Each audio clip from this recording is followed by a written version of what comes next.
ng deliverables ng Muling umarangkada noong Biyernes ang Run After Contribution Evaders o RACE operation ng Social Security Services o SSS Legazpi. 7 establishmento sa lungsod ang nasampulan. Kasama sa mga sinilbihan ng show cause order ang isang printing shop, laundry shop, auto repair shop, 2 air conditioning service center at 2 food establishment.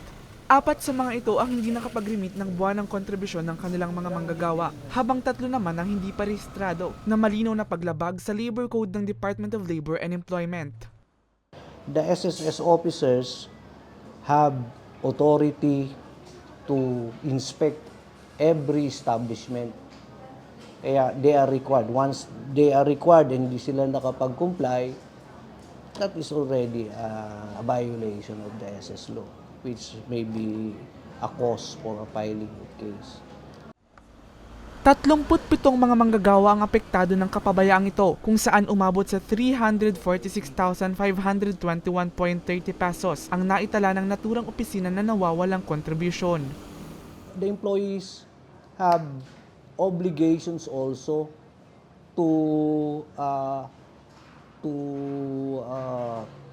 request their employers to remit their SS portion and voluntarily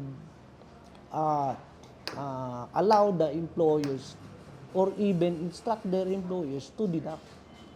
Kasi actually ang employee wala nang obligation to contribute because once they receive their salaries, automatically deducted na yon ng kanilang employers. Therefore, walang the employees are just passive actors.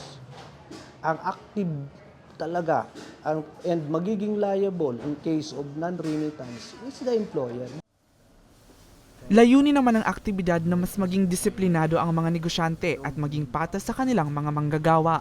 Ito na ang pang-11 race operation ng opisina ng SSS Legazpi ngayong taon. Para sa mga balitang Tatak Bicol, Mel Moral.